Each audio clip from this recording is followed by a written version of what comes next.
Hey, remember me? Brad, Montana Garage. Long time no see. I've been busy with life and doing other stuff, so I haven't really been making much content lately. I got my excuses or reasons, but you guys don't really need to hear about that or care about that. All you care about is what's going on out here in the Montana Garage, what kind of entertaining content have I been making, which is none. I plan on getting back out here and doing a little bit more real soon. So let's get you caught up to where we're at. So, progress report. Since the last time I posted video, let's catch you up to what I've done. First thing I did is, well, I didn't do anything. Progress in the last, I don't know, 5 weeks has been none. I don't even have my mess cleaned up. The last thing I did was working on this clutch ball, making sure the header fits and all that stuff. I posted that video.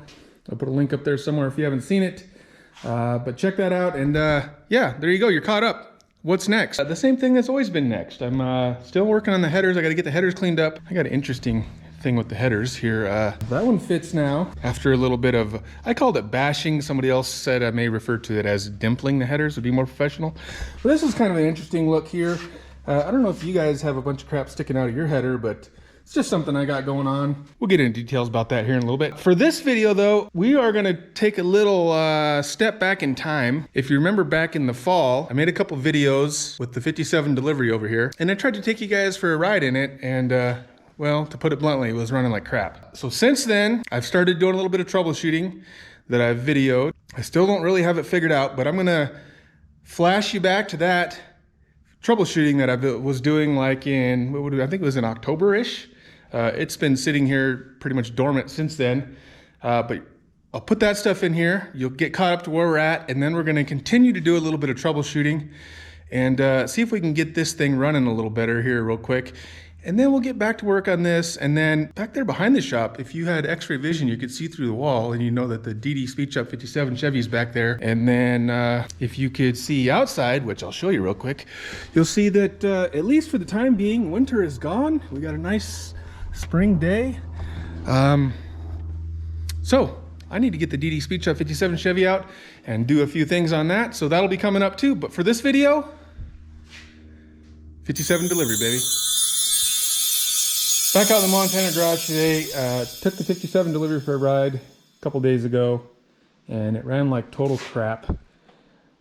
Seems to me like it's not getting enough fuel. I pulled just 2 plugs, and they were, they're not flooded or anything. The other thing I did was when I shut it off, I pull a fuel valve, and that shuts the fuel off, and the engine will, run for a few seconds till it runs out of fuel, and usually it runs for, I don't know, 15 seconds. Sputters and dies. This time it died in like 4 or 5 seconds.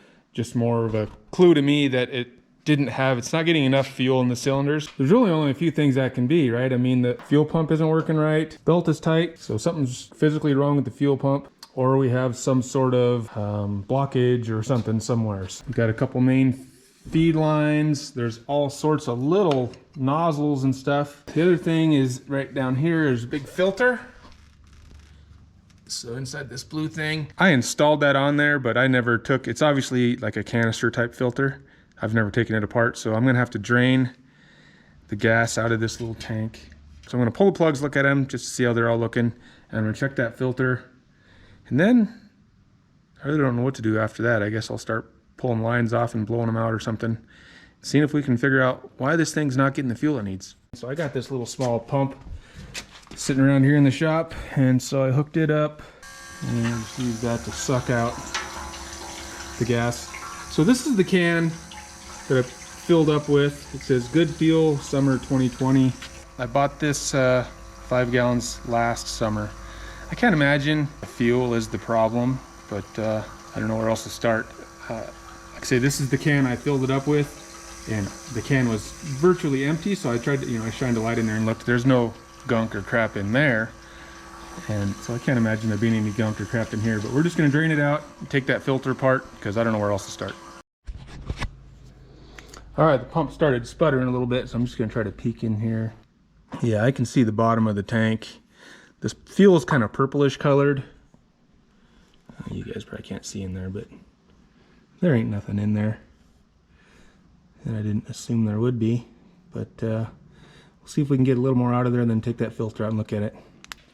I drained that. I don't see anything in the tank. I took the line free from the fuel pump, and I blew through to the injector. It doesn't feel like there's any restrictions in there. Air blows through there pretty good. So now I'm going to take this filter off and check it. I don't expect it to be plugged up. I mean, there's no way. I mean, there was nothing in the tank, so 1-year-old fuel isn't going to cause you trouble. But I mean, it's not ideal, but it's not going to, like, I don't think it's going to be like all nasty and gum up the filter. But I'll take it apart and clean it just because I've never done that. It's a good time to look at it. And then I'll blow the line out from the pump through the filter, make sure there's nothing in there. I'm assuming there's not going to be. So the next thing that I'm thinking it could be, because it seems like it's not getting enough fuel, I wonder if the fuel pump is kind of dying on me. Thankfully, I got my grandfather's assortment of giant wrenches and sockets to get these big ends off of here. But as I suspected, I mean, fuel dumped in and out of there both ways, and this filter looks clean to me. I mean, it's probably could be replaced. It's from the 70s, I'm sure, but I don't really see no problems with it. We'll put her back in there for now. All right, filter's back in. I blew out all the lines. As suspected, there was, you know, no issues with any of that stuff. When it was running, to me, it seemed like it wasn't getting enough fuel. I've only pulled 2 plugs so far, and they were both, like, you know, definitely not fouled from too much fuel. They were, you know, dry and not black or oily or anything. I'm going to pull the rest of the plugs, just check at all those. But the next theory would be, you know, the gas was a year old. Could it be bad gas? But I would think if it was bad gas, you know, the gas wouldn't be igniting properly, and it would be getting the plugs, you know, the plugs would look wet and fouled because the gas is getting there, but it's not burning. So I'm going to pull the rest of these plugs out and look at them. I don't know, my theory is, like I said, something with the fuel pump maybe. There's no way that I know of to test it. I mean, it's driven by the crankshaft, so I can't, you know, see if it's running unless the car's running. If the fuel pump's not working, the car won't. You know what I mean. I mean, obviously I can take it off and I can send it into a place and have it float. I had to do that before to see how many gallons per minute it actually flowed. I don't know, let's pull the plugs and see where that leads us. All right, plugs are out. I'm not an expert plug reader, but you know, I haven't really ran it enough lately or whatever, but usually they get dark and almost fuel fouled because I'm getting too much gas. These all look, they're all dry. This bank over here actually looks a little leaner, I guess. These are all kind of gray. So again, to me, I feel like it's not getting enough fuel, and that's always the opposite problem I have with this mechanical injection. It's trying to not get too much fuel is usually the problem. Thinking fuel filter or fuel pump still, I guess. I'm gonna put it back together. Maybe I'll try to fire it up again. I can try some new gas, I guess, but it doesn't seem like it's gonna fix it to me. All right, so since this thing is acting up and I'm messing with all these lines, I don't think this is really gonna solve my problem, but I just wanna check it out. Again, this kind of just confirms that nothing's like plugged up or something. I'm gonna do a leak down test. And so I've got this little set of gauges here that I got from some fuel injection place. Alky Digger, actually. I've got a lot of my stuff from those guys. Pretty helpful if you're into this kind of stuff. So what this does, don't quote me on this, I'm just kind of going by what I learned off the internet from other people. It kind of lets you know how much fuel is like leaking by just at idle. So this is kind of how you set your idle. You want to make sure you're not too lean or too rich at idle or whatever. Each engine's going to require something else. I got a big block Chevy on gas. I think they say between 8 and 10%. Big block Chevy on gas, I wrote on 8 to 10%. So somewhere I got that information. I took the inlet or the fuel, kind of the fuel inlet line, fuel comes off the fuel pump, goes into the metering block. I took that line off and now I have it hooked up with an air line. So I'm going to add air in replace of the fuel. And then I blocked off on the bottom of the metering block down here. There's a return line that comes here into this line and goes back to the tank. That also comes off the metering block. I got that plugged up. So there's a cap on that fitting. We're going to plug this in. So what this does is it applies air to the injection. And then basically it's telling you, you adjust some turnbuckles in here to set how much fuel it's getting at idle. But I think it's kind of cool because you can hear the air simulates how much fuel it's getting. So right now you can kind of hear the air going through there. I can, hopefully you guys can. And then when you give her a little bit of gas, and I'm supposed to be at 8 to 10. Let's keep this at 100.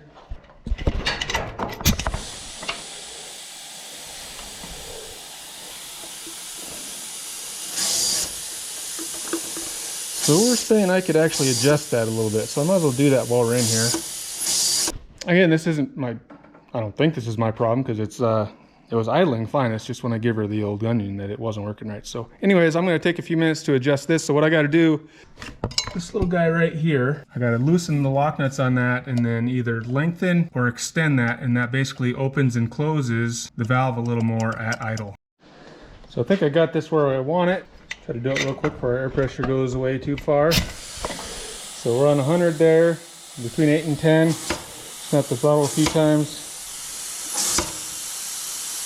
All right, so we'll call that good. So that's how the leak down works. Now I have to get back in here and tighten up the lock screws on this little turnbuckle right down here. The tricky part is getting those lock nuts tightened without turning the little turnbuckle at all. So I'll tighten it up and then I'll have to check it again, and then I'll probably have to loosen it and adjust it, tighten it, loosen it, adjust it. Anyways, I'm gonna try not to move it and see if I can get it on the first try. I think I got our first try. We're still at 100. We're at around 8. Throttle, let it return on its own.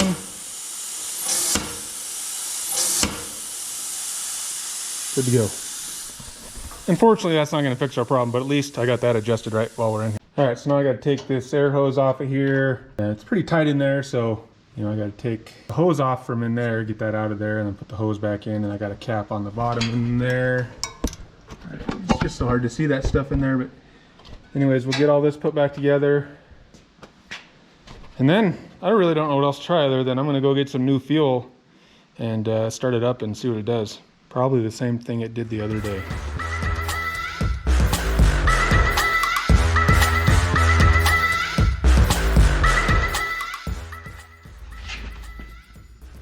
I think we're ready to fire it up and see what happens.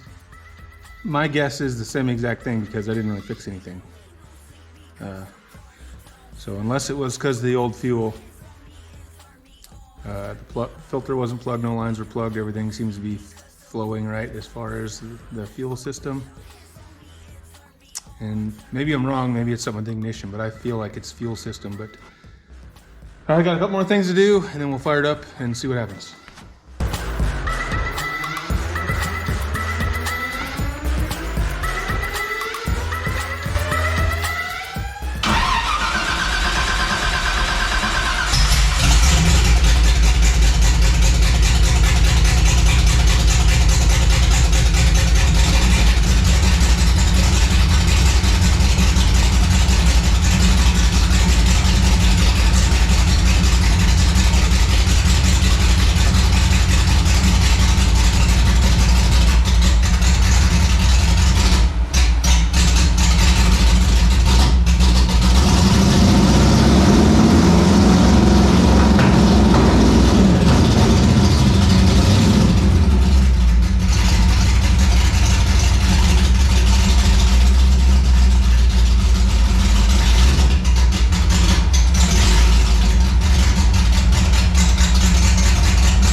Should be happy with me. Shut her down.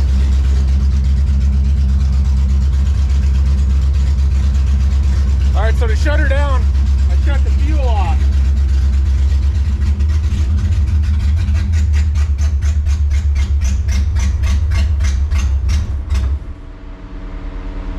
And then that burns all the fuel out of the cylinders. And then I can shut everything else down. So I don't know, it seemed to run like crap at first, and then it seemed better at the end. Then when I shut the fuel off, I think I took a video the other day when I shut it off, it just died right away because, and I don't think there was enough fuel, you know, there was much fuel getting in there. Yeah, I'm at a loss. I guess it's dark out right now and raining, so not going for a ride right now, but I guess probably what I'll do is, just because we got a little bit of pop in, is I'll check, make sure the distributor's tight, maybe start it back up, throw the timing light on it just to make sure that didn't move or something, and then we'll cross our fingers and pretend it fixed itself and go for a ride tomorrow and see what happens. Another thing to think about, I guess, especially with the little bit of popping, and like I showed you from the exhaust, we had a little bit of flame coming out of the left header, nothing on the right. Might be time to run my valves again. This has got a solid lifter cam in it. It's been quite a while. When I first got it running, I went through and, you know, you adjust all those with a feeler gauge, lock them in place, but might not be a bad idea to run all those again. All right, let's see if she'll fire up.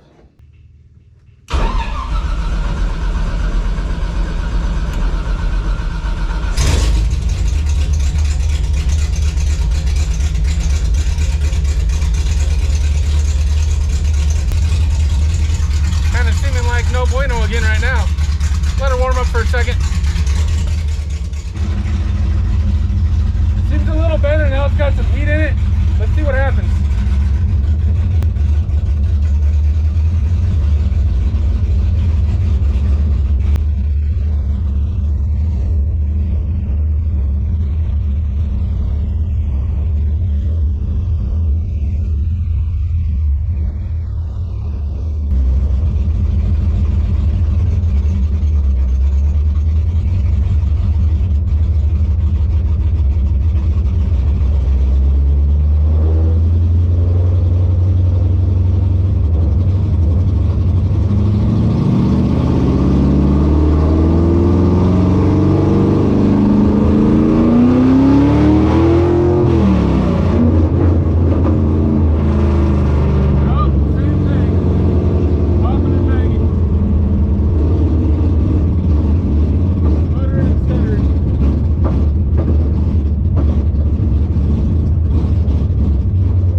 All right, so that wasn't any better. I'm gonna pull the plugs and see if it still looks like it's running lean. I've just never had that problem, maybe with the weather. Maybe we're just not getting enough fuel and I need to change the pill, so let's check that out. All right, so this is just number one plug. She's definitely not fat, which is how she always is, so I don't know if it's just because of maybe I've never really ran it this time of the year and, you know, whatever, barometric pressure. It's a nice cool day. I don't know, maybe we need to adjust the pill or it's a jet, but people call it a pill on these mechanical things. So I'm gonna see which one I got in there and bump it up one or two and we'll see what happens. So this is the primary bypass. Going to pull it open and see what jet I have in there.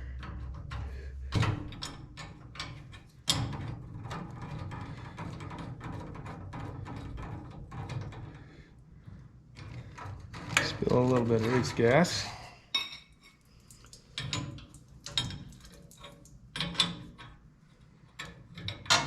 There's baler 7/8.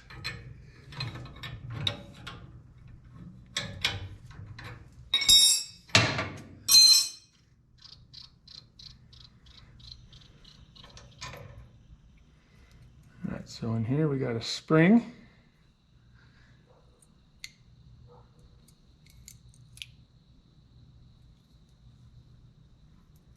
And I guess in this end is the jet, or the pill.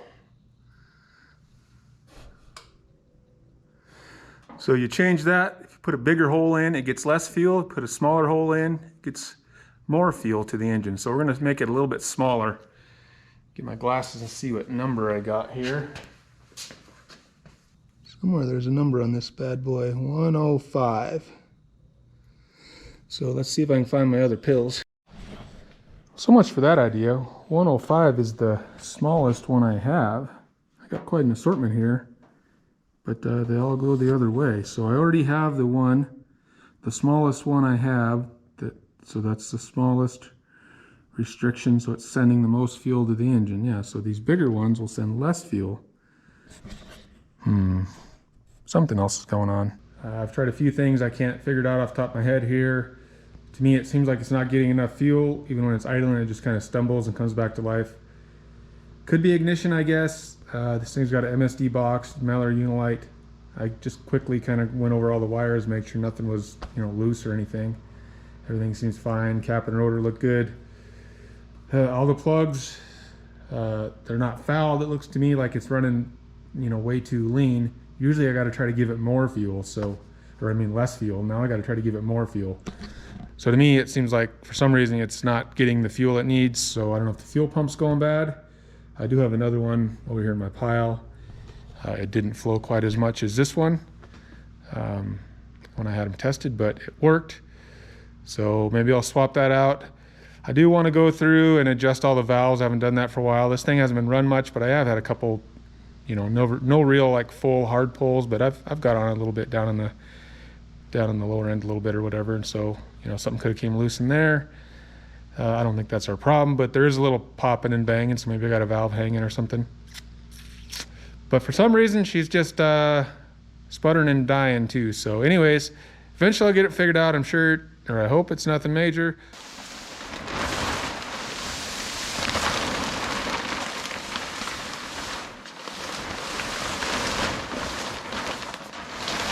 So back to the future here. Now that we're caught up to speed on what we did back in October, we still have a few more things that we need to do. My main theory, and I'm not sure if it's right, is that the fuel pump is flowing less fuel than it used to. And the reason I think that, this is the fuel pump. It's driven by the crankshaft. It turns at, I think, half the speed of the crankshaft. And so the faster the engine spins, the more fuel the fuel pump sends. This is the shutoff valve. When you shut this thing off, and I've talked about it earlier in the video, I think, I don't just turn the key off or cut the power and kill it. You shut the fuel off, and then it runs until it runs out of fuel. That burns all the fuel out of the cylinders. The bad thing about that is when you shut the fuel off, fuel is still pumping, and it's, they call it kind of deadheading, I guess. So I should have a three-way valve on here. So when I shut it off, fuel still is pumped and returned back to the tank, either in a loop back down to the other line or just back to the tank. Now the fuel still returns. This is a return line right here. The fuel comes in down here. That's the inlet. And this is the primary bypass line. And it's the one that's got the pill in it. So it is still returned through there, but it's got that little tiny pill in it for the restriction. What I've heard or what I've read or found out is that I should have a three-way valve on there so I'm not putting a bunch of pressure on the pump. I'm thinking I may have damaged the pump, by that. The only way I know to test it is to send it back to Hilborn. I did send it, or not to Hilborn, but to Alky Digger. I sent it to them a year or so ago to have it flowed so I could figure out how much fuel it flowed. So I can send it back and then have it float again and see if it's, flowing less. Before I take it apart and do that, I am going to adjust all the valves. We had a little bit of popping through the exhaust. This has got solid lifters. I haven't ran the valves in forever, so just because it was popping, I'm going to do that. And the other thing I did is I did get another assortment of some of these pills. So I got some smaller ones than I had before. Like I've said before, generally the problem is too much fuel. I got to keep backing down, but I remember now the last few times I've driven it, I've had to, change the pill a little bit to get more fuel. So that again leads to my theory that maybe the pump is just getting worse and worse. We'll try a few more of these smaller pills. Now, I think I may have explained this before too, but it's kind of backwards. The pill goes in the return line, so the smaller the hole, the less fuel is returned, so the more fuel goes to the injection. But we need more fuel, so we need a smaller pill. So those are the few things we're going to try here today, or in the next couple days. I don't have a lot of time today yet, but we'll try to get the valve covers off, plugs out, and check the valves, and then we'll see if we have time to try to fire it up. That's the plan. It's always good to have a plan, right? Even if it's not the right one.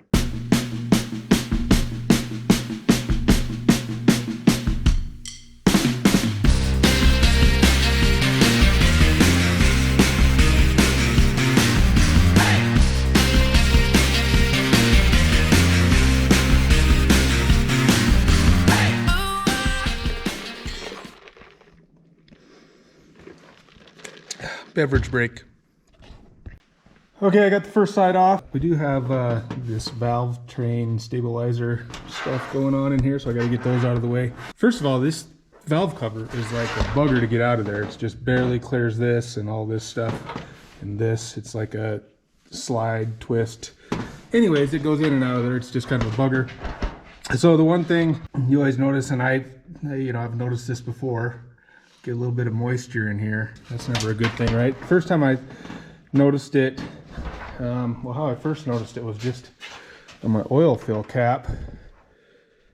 There's always like a little bit of, I haven't run it for a while, so it's not there now, like a little bit of milky, oily looking stuff right there. First I was worried that I had a bad head gasket or something, but there's never any water in the oil. Like if I drain the oil, it doesn't have water in it. I think this is just another problem of the mechanical injection. It just gets fuel in the oil and it kind of milks the oil. You get a little bit of moisture in there. I could totally be wrong on that. I'm in the process of installing one of these catch cans here. I got to plumb some lines over to that so that, you know, it can kind of get some of that moisture out of there and then you can drain it. Let's get this valve train stabilizer thing off of here and then we'll look at these valves. All right, there's a peek with the valve train stabilizers out of the way. Let's do the other side. Second side is all off and ready to go. It's pretty much the same as the first side. We had the valve train stabilizer on there, got that out of the way. Everything looks clean and in order with just a little bit of moisture in there, just like the other side. This is not a how to set your valve video. I've done it several times, and I know there's videos out there that tell you to do it, because pretty much every time before I do it, I go watch a video to refresh the old brain up there. So I'm not going to really talk about how to do that. I mean, I'll show you what I'm doing. The one thing I don't have the little trigger. What's the one guy call it? You know that one guy on the YouTube thing, the one guy, the Lone Wolf 3000 guy? Lone Wolf 3000 guy? I don't have one of those. I've always been meaning to wire in a little button up here, you know, to bump the engine over, but I haven't done that, and I'm by myself. So basically this is my, we'll call this the not so smart guy 100. This is how I'm going to turn the engine over by hand. I got the #1 cylinder ready to go. When the exhaust just starts to move, the intake is on the base of the cam, so you can adjust that one. And then what I do is I just go around in firing order, 1, 8, 4, 3, 6, 5, 7, 2, and I'll do all of the intakes. And then I'll have to look at my notes. I think it's when the intake valve is just about closed, and that's when you do the exhaust. So you just got to rotate the engine over, watch what your valve train's doing, and hopefully these are all good. I just got to spin it over and stick the little feeler gauge in there. Where's that? So I don't have the cam card for this guy, but luckily, and all the box of goodies I got from my uncle when I got the car, I did have a cam part number, so I was able to look it up. And basically, the intake and exhaust valve lash is both the same 0.022, and then with aluminum heads and an iron block, you subtract 0.006, so that's 0.16. So they're both the same intake and exhaust in this cam. So I'm gonna stick my 0.16 guy in there. Yeah, see, that one could be a little tighter for sure. So let's find what tools we need and we'll crank that bad boy down here. Got your Allen wrench to lock them in place, 9/16 inch wrench to adjust them. Haven't done these for a while. Looks like I need the long side. Let's see how tight that bad boy is. All right, got her loosened up. Down a bit, make sure we're using the correct side here, 16.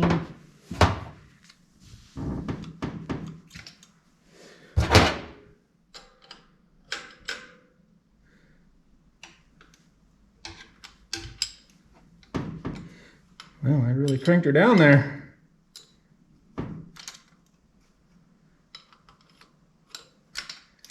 So pretty tight fit, but you don't really want to like have to totally muscle it in there. So somewhere in there's, I think, what I'm looking for on that guy. So then we'll try to hold her in place.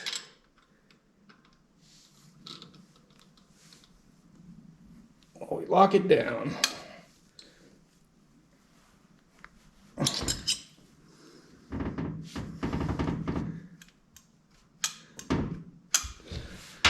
Seems good. So yeah, I'll get my, what do we call it? My Poor Guy 100 engine rotator device here. And we'll put it on the old crankshaft. See, 1.8 we're looking at over here next. So I'm watching for the intake valve to just move. Should be like 90 degrees. I gotta spin this guy, I think. Let's see which one's the very back one. Okay, it just started moving, so now I should be able to, yep, intake valve is loose there. So I'm just gonna repeat that about, I guess 16 times. Put you on fast motion, you can watch some of it, and then we'll come back when we're done. A little bit of a bird's eye view there, see how that works out for you. Let's speed this up, and I wish I could do this as fast as it's gonna look to you guys, but it'll take me a while, and then we'll come back.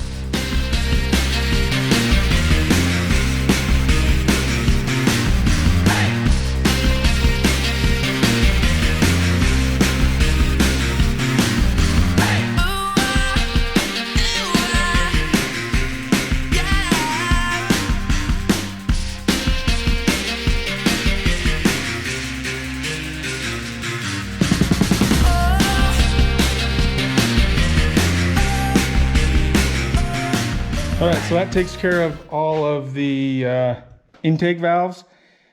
I think I left 2 of them alone, and then the other 6 I had to tighten down just a hair. And shout out to Randy in Great Falls, Montana. He watches the channel, and he sent me some tools he didn't need anymore. And one of the things he sent me was this feeler gauge set. I got more feeler gauges, but those were handy, and I've been using one of these guys, and it's just hard to get it in here underneath the master cylinder. So I dug the ones Randy gave me, and they worked a lot better in there. So thanks again, Randy, for watching and for supporting the channel. I won't make you guys watch me do the exhaust. It's more of the same thing. And we'll come back when this is mostly all buttoned up, probably. Little update after adjusting all of the exhaust valves. Every single one of them was a hair too tight. Not sure why, if I did something a little different last time I adjusted these. I don't think so. Or if maybe they're tightening up a little bit. But remember, I was getting a little popping, and I was getting like a little bit of fire out of the exhaust just on this one side. So the first couple over here were tight, and I was like, maybe I'm onto something. Maybe the valves are hanging a hair. But it was all of them. Not super tight, just, couldn't quite get the feeler gauge in there. So I ran through and loosened them all, or, adjusted them all, and they were all just a hair tight. Just cleaning these valve covers up, and I thought of another little tidbit to show you guys. See these marks here and here? Those are from the valve train stabilizers, or whatever the hell they're called. I don't have room to put a taller valve cover on because of the master cylinder on this side, and it kind of fits under the firewall on that side. But a short valve cover barely clears all that stuff. I have to use like either double gaskets, or I got these thicker gaskets from Mr. Gasket last time I tried it. Thought it was working, but I guess we're hitting a little bit. I wonder if after the gasket squishes down a little bit, but I didn't hear it making any noise. We'll throw it back in there and roll with it. So there we go, I got her back together. I was gonna try to fire it up, but it's getting a little bit, it's not super late, it's still daytime, but I got other stuff I gotta do tonight. So I'm kind of running out of time, and I don't think I really fixed anything by doing that. It was just something that needed to be done. I think what I'm gonna do is, when I got a little time later tonight, I'm gonna revisit my fuel injection formula book and try to figure out that math a little bit, and then see with these kind of weather conditions what pill or jet it says I should have in there. Maybe tomorrow after work, if it's still nice out like this, we can get her fired up and see if it's gonna be any different. Again, I think the fuel pump maybe is dying on me, but I could be wrong. It could just be that it needed, a smaller jet that I didn't have. I got some now, so stick around. I'll be back tomorrow. Be just the blink of an eye for you, and we'll see if we can get this thing figured out. Next day, and we're back up. All right, that's not true. It's not the next day. It's been a couple days. All right, it's been like a week, but I've been busy. I'm trying to get out here, and I'm finally getting caught up with work, so more content, more work will be done to this soon. Regardless of how long it's been, I'm back out here, and we're back to work on the 57 delivery. I broke out my trusty, well, this is a fuel injection book. There's no cover or title on it, just some stickers I put on it. Harvey Racing Engines Fuel Injection Basics. I got this from Harvey Racing Engines, obviously. They used to have a forum where you could learn some of this stuff. I showed this in one other video about the 57, but there's a whole bunch of formulas in here, and I I think I kind of got some of the important ones figured out. What I determined after doing a whole bunch of math here is that in simple terms, the engine right now is getting 0.67 gallons of fuel. This is based at 6,000 RPM, but with the weather conditions, it requires 0.74 gallons of fuel. That's like per minute, I think. So I had to do some more calculations and determine what jet size I needed to change that. We're gonna drop down to a 95, and that'll give it 0.78, which will be a little rich, but I'd rather go a little rich and see if we can get rid of the poppy. So I have a 105 in it right now. I'm gonna switch to a 95. So let's go to the laptop and make some changes to our fuel curve. All right, well, we're down here on my laptop. To change the jet, there's no actual laptop usage on this mechanical injection, obviously. I'm gonna take this bad boy apart and put a different pill in there.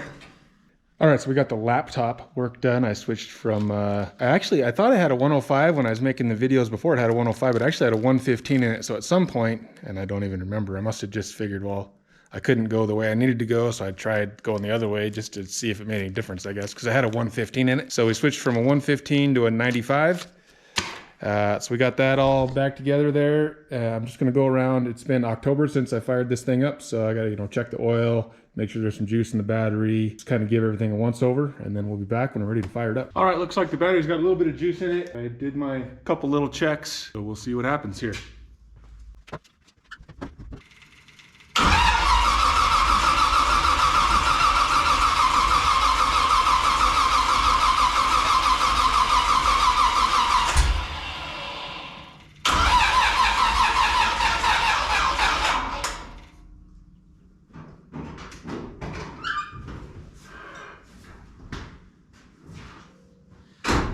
Well, that didn't go as planned.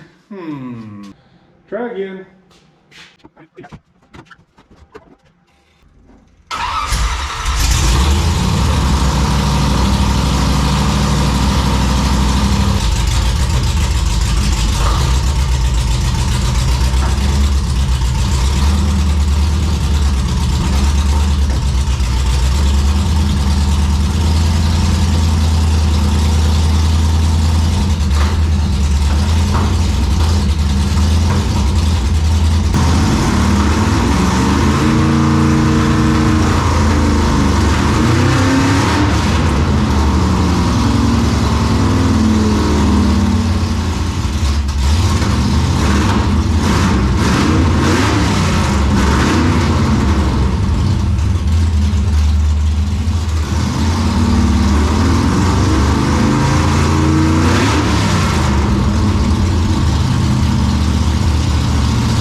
All right, so she came back to life. Not super encouraged because there was definitely a fair amount of popping, as you probably noticed at least when it first fired up. Once it warmed up, it seemed like it was okay. So the popping is usually an indication of a lean condition still. Also, there's kind of some butterfly adjustments that you can make to make sure the butterflies are centered and they're equal on both sides. I guess that could have something to do with some popping. I've never even checked that, so that's something I maybe need to go through and do. And the other thing I was having is it doesn't seem like it wants to come back to idle all the way. I was having to come out and kind of push the linkage forward. So maybe a stronger spring. It's already pretty tough. Well, I was hoping to take you guys for a little spin and see if our tinkering and adjusting made any difference in how it actually drives. But it just started raining. The weather forecast isn't looking that promising for us. It's spring here in Montana, but basically that just means winter part 2. There's rain and even a little bit of snow coming in the next few days, I think. So I don't know how long it's gonna be before we get to go for a drive. What I do have though is I have some footage of driving in the past. So I'll pop some of that in right here.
run without popping and sputtering and wanting to die and stuff.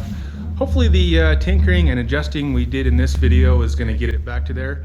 We'll go for a ride here real soon, like I said, when the weather's better, and we'll find out. If it's still not running right, we'll scratch our head a little bit more and do some more research and try to figure out what else it could be. Maybe if you guys out there know anything about it, you can help me out. I'm sure it's something simple. We'll get to the end of it here sooner or later. I'm gonna get back to work on the 55 over here because I got lots to do. And I'm gonna commit to being a little more consistent with getting content put up on the YouTube channel. Thanks everybody for watching. Please like, share, subscribe, tell a friend, all that good stuff. And if you want stickers, I got a new batch of stickers in. Hit me up either in the email address that's in the video description or on Instagram. Let me know you want stickers. First 5 or 10 people or so that say they want stickers, I'll just put some in the mail to you. No strings attached. How about that? So come back in a couple days. We'll have a new video of the 55 Chevy right here on the channel.